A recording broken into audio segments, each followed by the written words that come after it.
This podcast is not intended to provide any investment advice.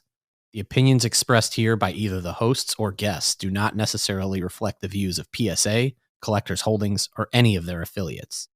Any discussion of collectible values in the past or present is not a guarantee of future performance.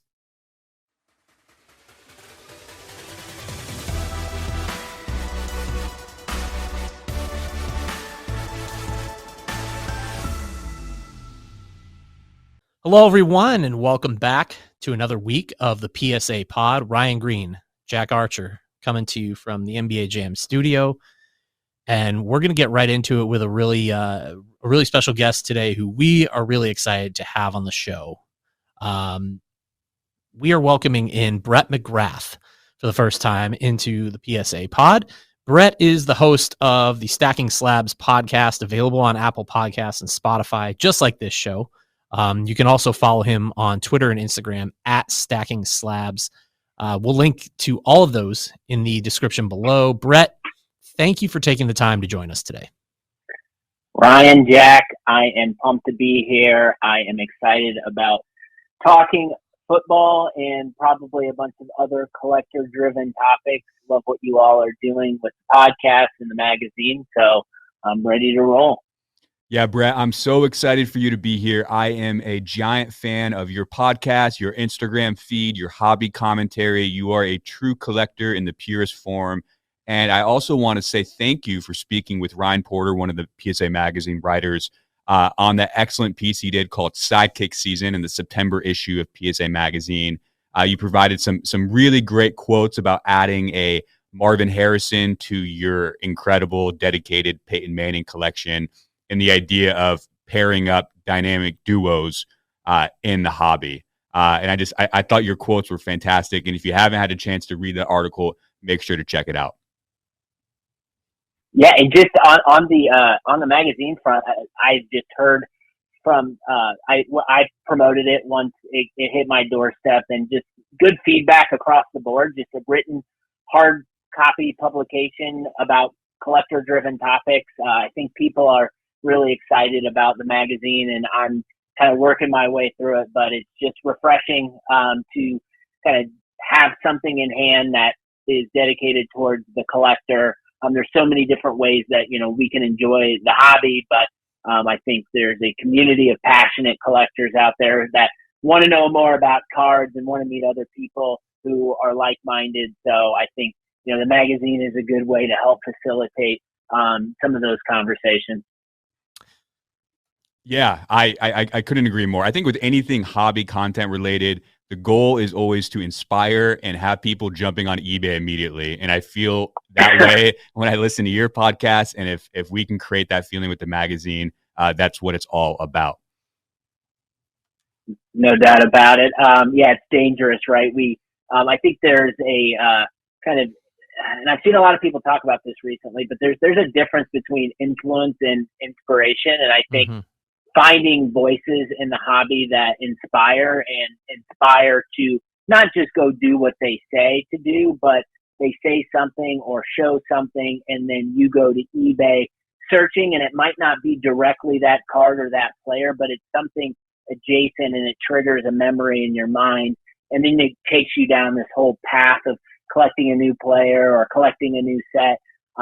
To me, that's what that gets me out of bed in the morning, gets me excited to just enjoy this hobby every day.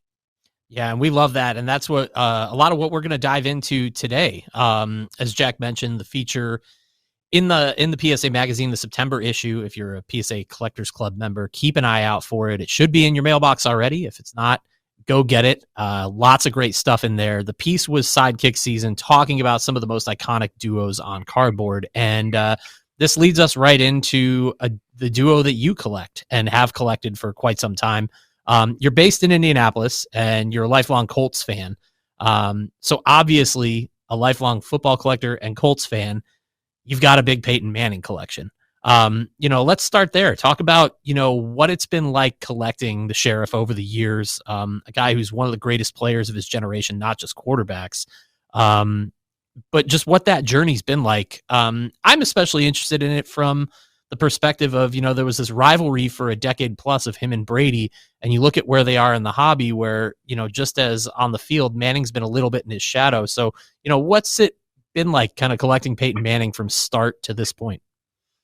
Yeah, so I don't think you really appreciate the players you're watching until they're retired and you take a step back. And I was fortunate to have seen Peyton Manning while he was on the Indianapolis Colts for most of his games live and in person, from kind of RCA Dome days to Lucas Oil. And, I spend time now like going back and watching YouTube clips and being like, did that really just happen? And I think when you have and ultimately, the 06 team is a great team, maybe not even their best team, but they won the Super Bowl, and to have Peyton be the leader of that team and for me as a fan, take me to my mountaintop moment where I could say, I am a fan of a Super Bowl champion. Man, does this feel good. Like, you don't ever, those memories never really leave. And so you mentioned I live in Indy. I live downtown Indianapolis. I live a mile from Lucas Oil Stadium, season ticket holder. And so for me, when I am stressed out from Zoom calls, work, initiatives, priorities, like my therapy is walking a mile in front of Lucas Oil Stadium, looking at that Peyton Manning statue and reflecting on all of the good moments and memories along the way. And when you can take the time to visualize what a player means to you, and it gives you that feeling deep down and it gets you really excited, to me, those are triggers to go collect. Like, we should capitalize on those moments and solidify our fandom by going and collecting those players. So going and collecting Peyton Manning was a no-brainer to me, because each and every mail day that I get, it triggers those moments and those memories and that nostalgia. And it's just a way that I can appreciate his career over, period of time. Now, I will say it took me a while to finally be like, oh, it's okay to collect this Broncos stuff, and look and be like, you know what? Like, he's got some really amazing cards in Broncos uniform. Like, we're talking about Prism coming out, right? His Prism cards, playing day Prism cards are Broncos uniforms. Yeah. And so it's an appreciation of that too. And I'll leave with, you mentioned the Brady thing. I think just to me, there's, Bird and Magic and so many others, but like the rivalry, Peyton and Brady, is the greatest rivalry of all time for my money. And I was such a Tom Brady hater for so long, because he kind of gave me, it was like he just ended the season for me so many times, and it was so painful. But I can tell you on the other side of it, like, my appreciation for Tom. As a matter of fact, I was at the preseason game Saturday night, Colts Bucks. Brady took a series, and the Colts were actually in town last year, and I said, this is the last time I'm ever going to be able to see Brady. And come to find out, he's playing in a preseason game again. But like, I have such an appreciation now for him and that rivalry. And Tom Brady's cards will always, probably be, from a macro hobby perspective, more significant or higher dollar value than Peyton, and that's fine. Like, the guy's won 7 Super Bowls, but for my collecting, my avenue now is like, all right, how can I find dual patch cards with Peyton and Brady, and how can I go explore those sets? So that's what I like to do with my collecting. Like, just go find pieces, whether it's, someone like Peyton Manning, whether it's someone like Tom Brady, find ways to remember those moments and those memories. That's amazing. That's absolutely fantastic. I'm actually kind of the opposite. I was always a huge Tom Brady fan, and Peyton never connected with me. Perhaps it was the Papa John's commercials or what have you. But as time has gone on, I've really learned to appreciate Peyton Manning. I love all the Peyton Manning collectors I see on Instagram and different forums and all that kind of stuff, because they are so diehard passionate about Peyton Manning. And then if you look at some of the significant Peyton Manning cards, they're awfully accessible. So it allows you to collect some pretty significant cardboard without feeling like you're buying a wing in a museum, which is how a lot of Tom Brady cards feel at the moment. Yeah, I think so I'm in a Peyton Manning. I started a Peyton Manning group chat on Instagram. And I just always think, like, there's so much noise in the hobby. There's so many ways to do the hobby. Not all of them are for us. And oftentimes we as collectors, we get upset because we're seeing stuff on our Instagram feed regularly that doesn't connect with us. And I always suggest, like, the best way that we can combat those things, because they're always going to happen. There's always going to be people doing things that you don't like, is to go find other people that collect what you like and start a group chat. So I've got a Peyton Manning group chat, and it's every day, nonstop. Peyton Manning information, cards, news. It's amazing. And just to know, like, I don't know, there's maybe 14, 15 guys in that group from all over the country. To see, when you see them at shows, it's that special connection. We often are talking, making sure we're not bidding each other up on certain auctions. We make trades, exchange cards, and so that's super fun. So, the Peyton Manning community is strong. It's mighty. And I also think, I look at what Brady's Market does, and I'm like, man, I'm glad I don't play in that space right now, because I might have to take out a second mortgage. All right, I have to ask you, hypothetical, house is burning, your pets are safe, kids safe, wife's safe, everyone's good to go, but you can only grab one Peyton Manning card. Which Peyton Manning card are you grabbing? Yeah, so I'm also like a type of collector that likes to, like, my favorite cards are the cards that I know other people don't have, and so based on a lot of that's manufactured scarcity, but also eye appeal look. And I've got, and probably my favorite Manning card in my PC would be, I like the shiny stuff. Like, if you look at my collection, I've got a lot of Peyton Manning, most of it shiny serial numbered stuff. And I would say my 2002 finest X-Fractor Peyton Manning is probably my favorite. It is serial numbered to 20. So I think I know six owners of it. So I think I know 7, including myself. There are 13 copies somewhere, maybe in a hobby box somewhere. But it's the first year they ever did the X-Fractor, and there's only 20 copies. And the card, just from an eye appeal perspective, the way it looks, Manning's kind of cocking back in emotion. The design on the back is beautiful. And just, that is a card that I got jealous because I saw other people have in my group. And I said, once this thing comes up the next time, I don't care what it costs. And I paid more than, what the last, comp was, and I haven't even thought about it twice. So that would be a card I love it, and we'll never sell it. Yeah, I love that choice. I love that card. And Ryan and I are definitely team shiny stuff, team serial numbered. We collect very, very much the same way. Yeah, I'm going to shout out one of my buddies, the Captain 37, Kevin. He's a big Peyton, Brady, and Mahomes guy. Probably setting up at a show sometime. So if you're going to a show, look for Kevin's table.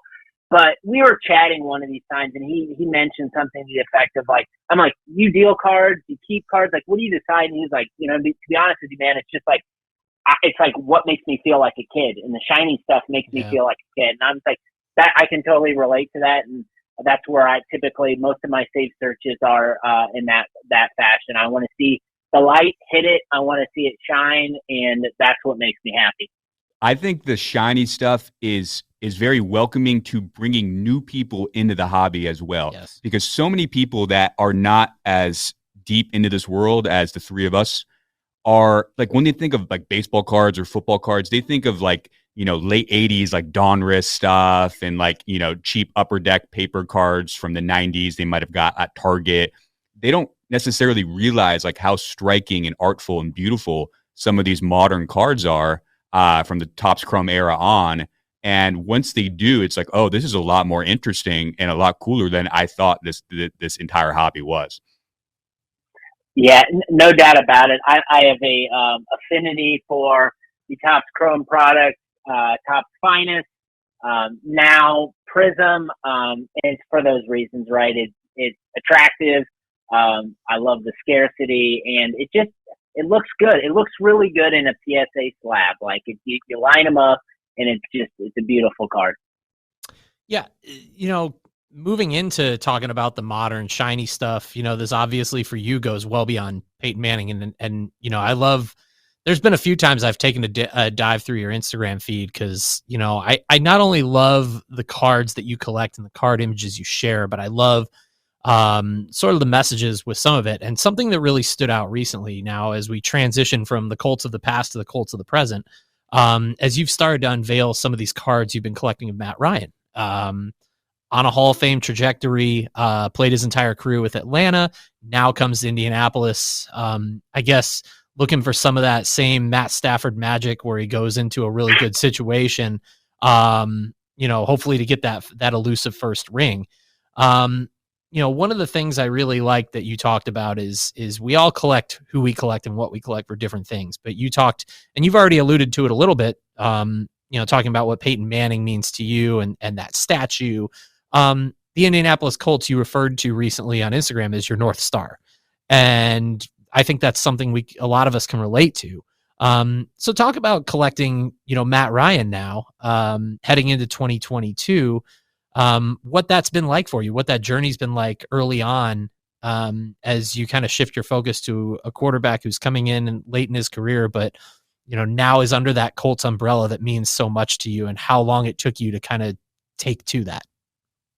Totally. And I'll probably make myself a little vulnerable here before I address the Matt Ryan of it all. But the Colts are my North Star, specifically Colts quarterbacks are my North Star. Obviously, it's been a little bit of a turnstile post Andrew Luck's sudden retirement, which I was in the building for all of that and am just on the other side of it at this point, in recovery mode. But it's I've always, if I'm going to collect, I'm a season ticket holder. They're my number one team of all teams. Why wouldn't I collect the most important player? So I went through this cycle last season with Carson Wentz. I went through meeting, exploring, buying Wentz cards, and it obviously didn't work out, right? So Carson Wentz is no longer our quarterback. He's moved on to another team. I no longer have any Carson Wentz cards in my PC. Did I take a L on that? 100%. Did I stop collecting towards my North Star? Absolutely not. So I'm sitting there. We got rid of Wentz. They're rumor and innuendo trying to figure out what's going to happen at the quarterback position. Next thing you know, Matt Ryan falls in our lap. And if you don't need to be a fan of the Falcons. You don't need to be a fan of Matt Ryan. But I think as a fan of football, he is someone that you can appreciate. So the moment he got on stage and gave his press conference, I learned that Matt Ryan's mentor is Peyton Manning. And I watched him. I watched all the videos. Consummate professional, leader of the team, taking ownership, kind of being that guy in that locker room right out of the gates. And so I see all these things and I say to myself, you told yourself you weren't going to do this again. But then here I was going and doing it again. And it started with the 2011 Crystal Atomic Refractor, PSA 10, which is one of my favorite parallels in all of cards. I have the Manning, and it spiraled, right? It spiraled into this mentality of like, well, what if I went and decided I wanted to collect all the Matt Ryan Gold Prism cards? And I'm doing that. I've got 3 left. And then it's constant. And then all of a sudden I look back on it, and I put all of the Matt Ryan cards that I've acquired in this, 3-month period of time on a table. And I look at it and I'm like, man, like I wish I had the Peyton Mannings of some of these, but I've never seen them before. So to me, I'm all in. Like at the last preseason game, I went down to the gift shop, bought my Matt Ryan jersey. And let me tell you, I bought the Carson Wentz jersey, and the only difference in those 2 jerseys are the name on the back. But that's just who I am, and I want to be all in. So I think this connection with I've learned and found a new appreciation for a new player. I've met the community of Matt Ryan collectors.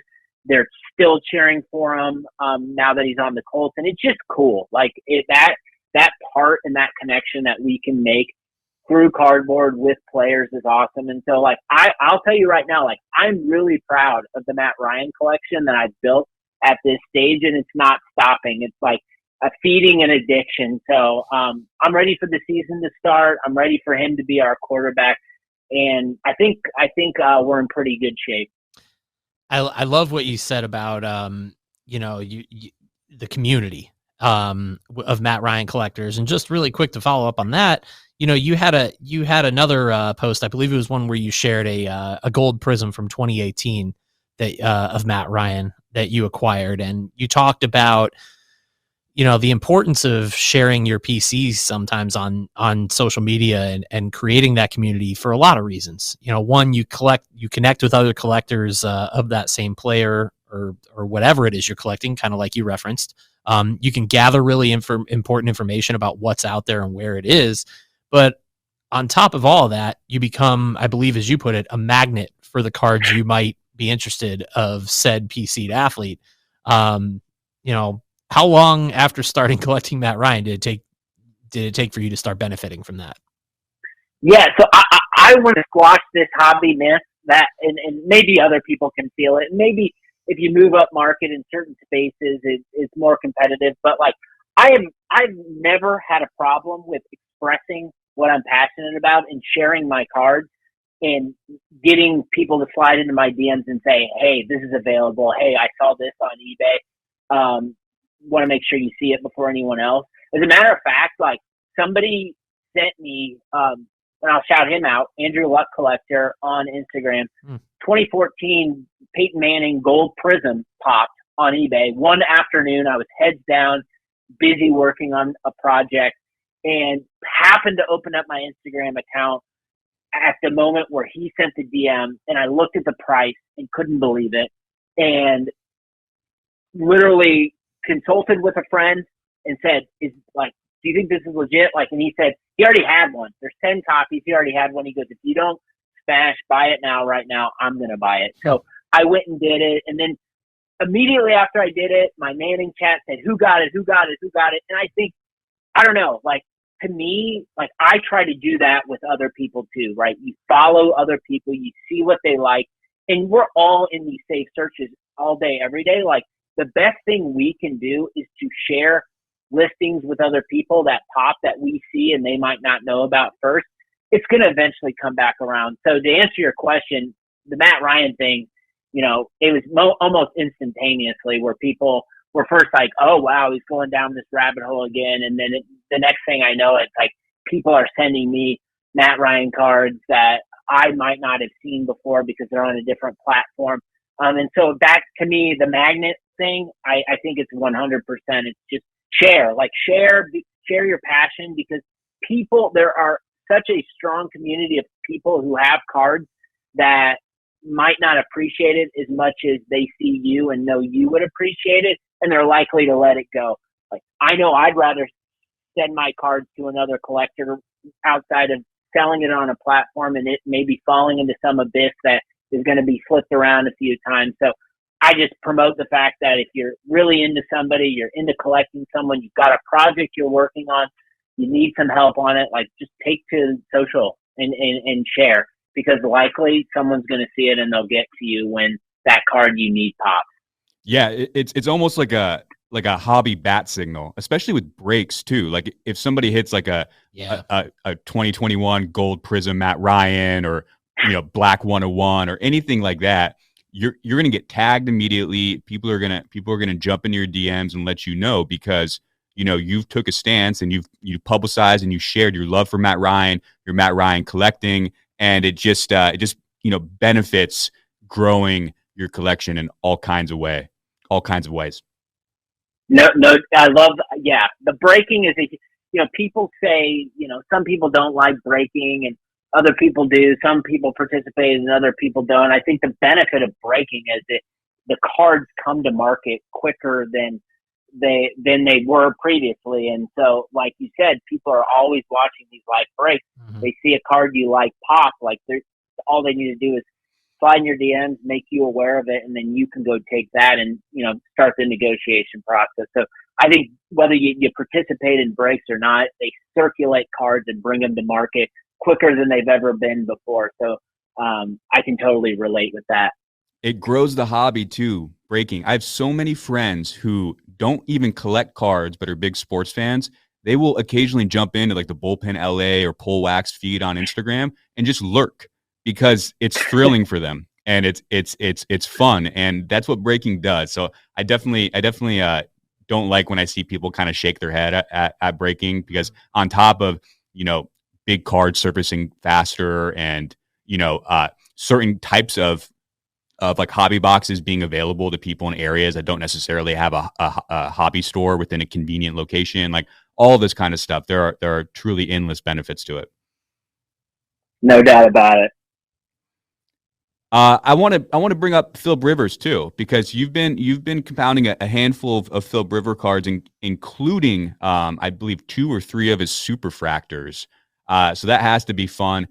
Philip Rivers down here in Southern California isn't necessarily beloved, but I think if you have eyes and you're a football fan and you've watched him like the 3 of us have, you have to have a lot of respect for him. And I think because of potentially like personality traits or whatever it might be, he's not necessarily a hobby darling, but I love the idea of collecting really rare, interesting cards of like non-hype players. Like I'm a Chargers fan, and I'm going through like some pretty like deep dive Keenan Allen super rare stuff right now, and I'm having a blast. And it's like I sent Ryan an eBay listing that I won last night. It was like an $11 card that really shouldn't be an $11 card, but it was so fun because it's so major, it's so big time. It's for a player that is phenomenal, but because it's sort of off the hobby radar, you can kind of sneak these cards away, and collecting it has just been so much fun. I have a feeling that you have, a similar experience with your Philip Rivers collecting. Yeah. So it really, I think maybe just to make this completely apparent, like Philip Rivers was in the category of Tom Brady for me, pre 2019. So, I remember the Chargers always had the Colts number, especially in the Manning era. And I remember vividly the game where Rivers gets knocked out, playoff game at home. We called the Billy Volek game because Billy Volek ended up coming in and beating us. But Rivers is going to the back and he's jaw-jacking with the audience. And I remember just being like, God, I can't stand this guy. And then fast forward the tape, and you got this whole Luck retirement thing. We have a season that's not so great. And then all of a sudden, we're scratching, and Rivers is, his last year in San Diego didn't go great. Team wasn't great, but I think Frank Reich had a connection with him and knew he could still play. That was the COVID year, and everyone's life was upside down during the COVID year. We were sitting there wondering, are we even going to have football? And so for me, like one of my only, I knew I wasn't going to be in the stadium that year, but one of the things I had to look forward to was every Sunday watching my team play. And this time it was with a new quarterback, Philip Rivers. And immediately when he joined the organization, I started to appreciate his leadership. I started to appreciate the passion, his undeniable desire to win football games. And that was a connection. And the Colts had a great year. It was Jonathan Taylor and Michael Pittman's rookie year. They went to the playoffs, missed field goal against the Bills, lost to the Bills in the playoffs, but that was a fun year. So in reflection of that, I just thought about that moment in the memory of that season and what it meant to me, and then just map that with, the Hall of Fame worthy career of Philip Rivers. Yeah, he didn't win a Super Bowl, but you look at Philip Rivers' numbers and you look at Matt Ryan's numbers, both of them are top 10 all time in passing yards and passing touchdowns. So for that type of player to follow the Peyton Manning, Andrew Luck, that legacy of Colts quarterback, even if it was a year, it's special to me. So for so long, I felt like I was stealing something from the hobby by picking up these cards because nobody really wanted Philip Rivers cards but me. And so that when you're in that position where you can see something and you have that connection, sometimes there's opportunity. So that's where, I picked up his 2013 finest superfractor, his 2010 finest superfractor, and his Chrome 2010 superfractor. All of them just came back to me. All of them were just graded by PSA. But it's amazing. Like I'm collecting, going on the gold prism run. I'm trying to get all of his gold finest cards. And to me, it's just, he's a great quarterback. And I think we all try to find value in everything we buy. And to me, not only do I have a connection with a former quarterback of the Indianapolis Colts, but I'm buying his cards right now for what I feel like is where I'm getting a lot of value on the other side. You know, you talk about Phillip Rivers being under the radar, but with the numbers to back up that he really shouldn't be in a lot of ways. That whole 2004 quarterback class sort of is, and I've always been of the opinion that Phillip Rivers, I think, had really, I thought, the best career out of the three outside if you take the rings out of it. But I want to tie this back to the magazine piece where we talked about duos. You know, obviously Manning and Harrison is your number one. Are there any other iconic duos kind of looking back as a collector that you've thought about diving into as a collector, or any that you think maybe history is sort of overlooked in the collecting space where you think if somebody really wanted to dive in, there'd be really good opportunity to do so? Yeah, so I'll take it a couple directions. I think one would be looking at my collection and what I've already started. So I've already started the Rivers run. And then to me, right, who is a player that maybe wasn't on the Colts, but was undoubtedly in the hearts and minds of any football fan, and that would be LaDainian Tomlinson, right? You think of fantasy football, you think of LaDainian Tomlinson. To me, he's, you got Barry Sanders, but, there's a lot of great running backs. I'm not sure outside of Barry Sanders, I'd put anyone else ahead of LT just based on, I evaluate players like what they did to my team, and LT, man, just crushed us. And so, I don't know, I've thought about that avenue, so Rivers and LT, a lot of production there. I think I have a lot of nostalgia for, 90s NBA. It is not an area that I actively collect in, but I think back to like the days on the playground, the starter jacket, the champion jerseys, NBA Jam. And I've always thought, like, wouldn't this be interesting, like, to take like I'm a Pacers fan. I've always been a Pacers fan. I was just like any other kid. And it kind of is tied back to the collecting, right? Like the Alonzo Mourning, Larry Johnson duo, like, to me, like, yeah, it didn't last forever, but I'm sure anyone listening hear those two names and just immediately think of the jerseys, immediately think of the beehive and the paint, immediately think of grandmama, all the jerseys. So I think, like, to be like, yeah, Jordan Pippen, like, yeah, like, Brady Gronk, like, there's all of these like kind of popular duos of all time, like Peyton Marvin. But I think there are a lot of ones that kind of go under the radar. So I think of like someone like, Larry Johnson, Alonzo Mourning would be a fun one to dig into. A lot of, obviously, 90s NBA cards rule. So I'm sure you could have a lot of fun doing that. Yeah, I love that. I was actually living in Charlotte during those early days of the Hornets. And I'm like, in terms of like the stuff that I dug up from way back when, I had quite a few of those cards. Not the Michael Jordans and Kobe's I was hoping for, but tons of Larry Johnson. I want to pitch one iconic duo idea. So one of my most recent pickups was the 2001 Topps Traded Gold Pujols Ichiro, Rookie of the Year, dual card, PSA 9. It's an incredible card. I'm so happy to add it to my collection. But with Pujols popping off right now, Ichiro being so beloved, the idea of collecting both of them because they have the same card designs throughout, their career. And like I'm going through the Ichiro Gold Refractor run for Topps Chrome and Bowman Chrome right now.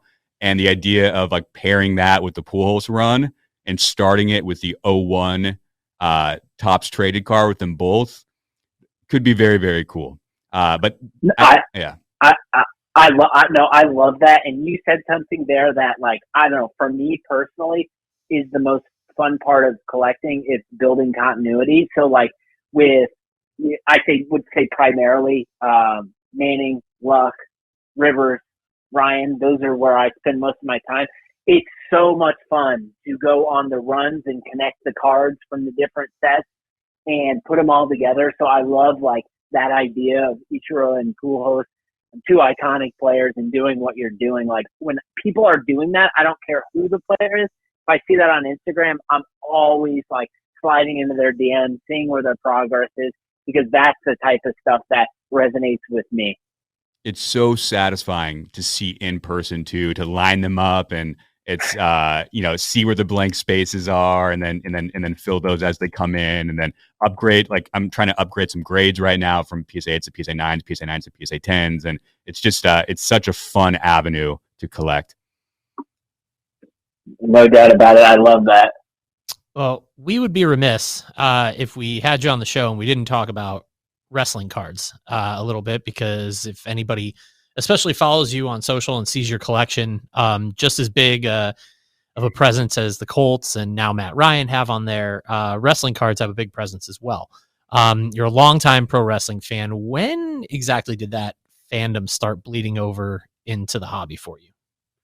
Yeah, so I would say I've been a wrestling fan just my entire life, and it was one of those deals where, sitting in front of the TV, channel gets turned. Next thing I knew, I see these two guys axe and smash from Demolition with painted face and ridiculous get up, and I just had never seen anything like it. So from there, I've even before the hobby, wrestling has always been my escape. Yeah, it's over the top, theatrical, ridiculous to some, but to me, it's been my, like, some people play video games, some people go to the movies, some people go on vacation. Like, I watch wrestling. That's like what I do to get away from work. So for me, it was a natural progression into collecting cards when I got back into the hobby and exploring those avenues and lanes and meeting people.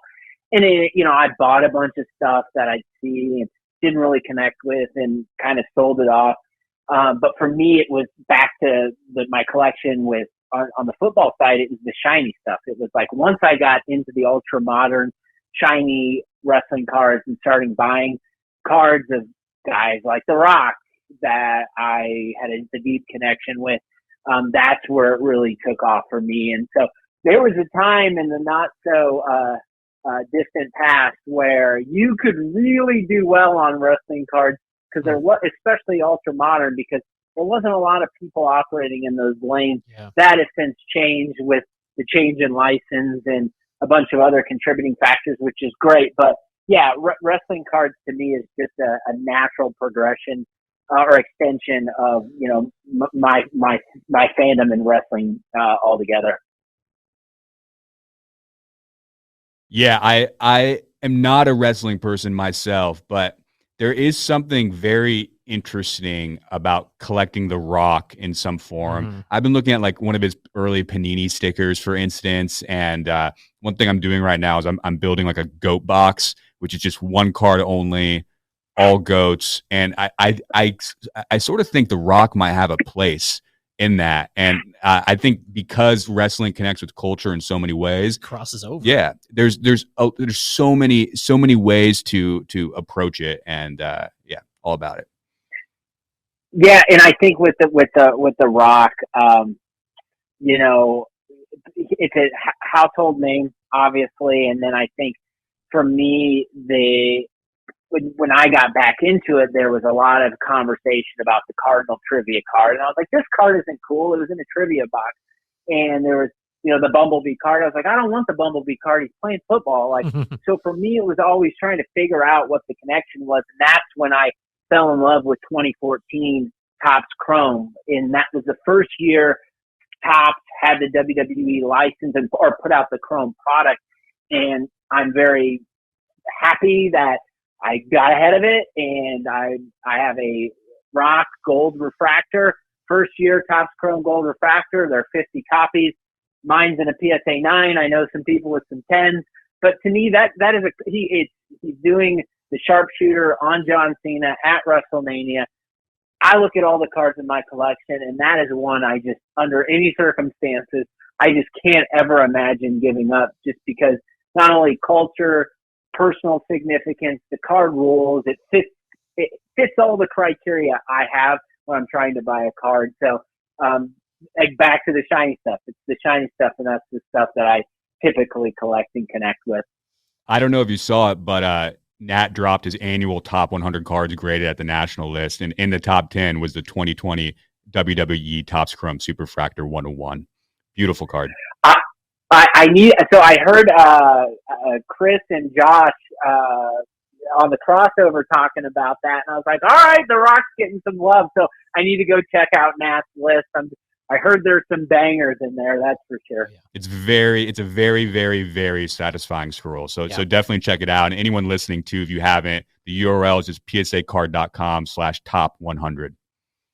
Incredible from top to bottom. There was definitely some cards in there I didn't even know existed. Before then, we were talking about like the Jason Sudeikis, Ted Lasso, Topps promo for a card from, I believe it was 2014. There's some really good stuff in there that everyone can enjoy. Brett, I want to kind of close it on this. You've talked at length about how you like the shiny stuff, and that has really just continued to evolve in the wrestling card space. This is Panini's first year producing products with that license. What if again at Stacking Slabs on Instagram, you've acquired some incredible gold, especially from the new select release. What have been your takeaways so far of what you've seen from the flagship releases to this point from Panini, such as Prism and Select, and the direction that the hobby's heading in that niche space? I think there was a lot of trepidation from the community out of the gate. And I think one thing to look at is a lot of wrestling collectors are just wrestling collectors. And I would say, I think I had a little bit of an advantage and was less worried based on collecting football and being familiar with the Panini products. And so going into it, my mindset was like, man, I love Chrome, but you know what? I'll be open-minded. And I would say there's two things that Panini has done to knock kind of these initial releases out of the park. And ironically, my favorite Panini releases are Prism, Select, and Revolution. And those have been the three first WWE products released. And I would say number one is roster construct. So what they do to highlight the not only current and active roster, but legends of the past, like it is extensive. Like all of the products have an extensive roster, which is incredible. So if you like oddball guys from the past, chances are they're going to be a part of these sets. So I think that's super cool. I think the second thing that I would just give Panini props on is just the photography. The images that they are using on these cards just reinvigorate my collecting and wrestling cards. There are shots and things that we haven't seen before now on cardboard form. So I would say that's been really fun. So I think anybody worried about the transition, I would hope, and I've seen, are enjoying it. I will say, yeah, I miss Chrome and maybe the affordability of Chrome post Prism hype. But I would say that I think Panini's done a really nice job taking this license and giving wrestling card collectors something to get really excited about.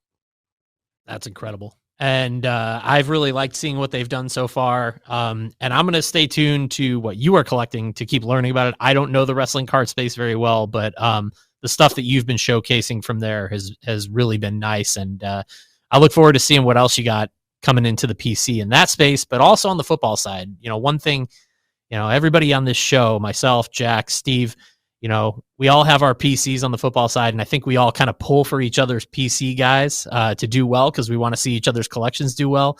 I can tell you this, after our conversation today, I'm even more so than before pulling for Matty Ice to do well in Indy this year. Let's go. We're trying to win the South back. We're trying to beat those Titans. So let's go. Go Colts. All you Colts fans listening, be loud in that stadium week 3. First home game, first appearance for a guy that the hobby loves, Mr. Patrick Mahomes. So that'll be a big one week 3. So we're hoping to get off to a strong start before that game. Brett, you have no idea. Ryan has been pounding the pavement for the Colts this year. His bold prediction was that the Colts win the Super Bowl or go to the Super Bowl. No, I think made a deep playoff run, but I think I think the Matty Ice does benefit from the Matt Stafford effect this year a little. And this has been going on for weeks. This wasn't like, yeah. Brett's coming on, I'm going to try to win some points with this big podcaster. No. He's been in on the Colts for a while now. Well, I think one guy we didn't get a chance to talk about who was just voted by his peers as the 5th best player in the league. A lot of excitement with Jonathan Taylor. We loved him here. We can't believe he fell to us in the second round. but you just watch what he did last season. And man, we talked about LaDainian. I mentioned Barry Sanders. I don't want to quite put him in that breath yet, but man, he is a special, special player. And I know we're all drafting our fantasy teams right now, and a lot of people are taking JT at number 1. Let's hope for a healthy, productive year. He is a lot of fun to watch. I hope that when we have you back on the show again, maybe later this season, he is in the middle of an MVP run. And my prediction looks pretty good because that'll I'm with you. Well, Brett, thank you again for taking the time to join us this week on the PSA Pod. Again, the podcast is Stacking Slabs, available on Apple Podcasts and Spotify, at Stacking Slabs on both Instagram and Twitter. We will place the links to all of it below in the description. Brett, thank you again so much. Ryan, Jack, this is a ton of fun. Thanks for having me. Thanks, Brett. And we will be back again next week with more here on the PSA Pod.